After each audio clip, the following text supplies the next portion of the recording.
everyone, welcome to BrickVault. My name's Jack, and today we're doing a custom build. Specifically, this is the Lego Movie logo in a very small scale. This is not our design. The original designer was P. Spragus, if I'm saying that correctly. We found this design on rebrickable.com. It's only 450 pieces, so it's not that big of a custom build, but it's a really nice scale. It's got some of that nice detail for the Lego sign in the front that we really like, but it's also not super gigantic, so we can actually fit it and it'll be a fun little display within the studio. So anyways, hopefully it won't take that long. There's a really nice instruction video that the designer also set up, so it should be pretty easy to follow along. And without further ado, let's get this mock built.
Alright, so the mock is complete. It took over an hour to build, not because it was difficult, but I mean, following video instructions can be a little bit tedious, waiting for the next thing to load, or if you miss a step, you kind of have to rewind. Anyways, it was very fun actually to put together. And it's kind of great when you sort of realize the steps that are involved, and you can pretty much start to figure out how to fit the next letters onto the build. Now, there isn't a whole lot of surprises I can throw at a lot of you guys. Most of you probably know what the Lego Movie logo looks like, and anyways, here's a reference picture.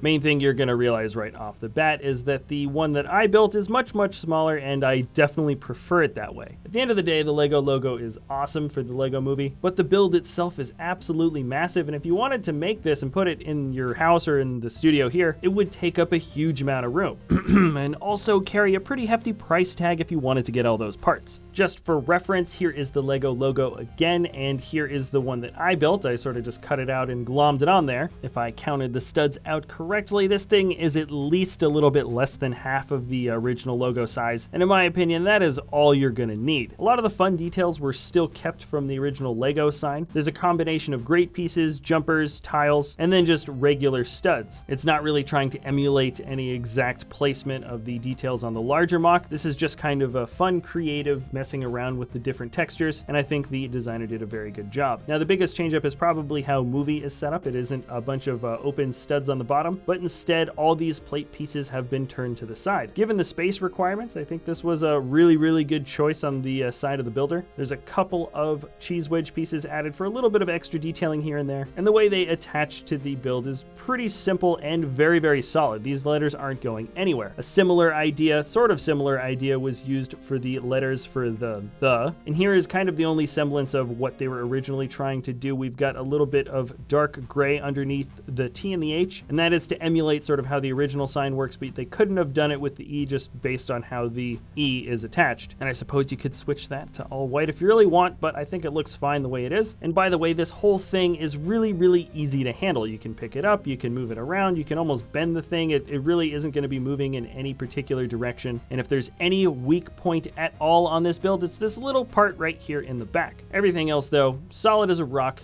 You could use this as a doorstop, a paperweight, whatever you want, but I think it is a wonderful thing to kind of just throw in the studio as yet another fun thing to display. Also, let me just say, all of the custom builds that we do here at BrickVault are usually, or a lot of them are really excessive, things that the average Lego enthusiast isn't gonna wanna dish out the dollars for, which is totally understandable, but I gotta say, out of all of the box that we've attempted in the studio, this is by far one of the most affordable and easy to actually acquire. Because the pieces used in this mock are so simple, not only are they extremely cheap, but a lot of stores will have a lot of the parts that you're looking for, and that makes for less orders. To be fair, there were quite a few of the bricks already within our regular Lego collection, but I think we spent less than $10 acquiring the last pieces. Realistically, assuming you don't want to get all brand new parts, which I wouldn't recommend, you can probably get all the parts for this mock in less than $30. If this looks like something you might want to build yourself, remember the links to everything you're going to need to know about this set are in the description below. And thank you again to the builder P. Sprongus for posting such a wonderful build up onto the Rebrickable website.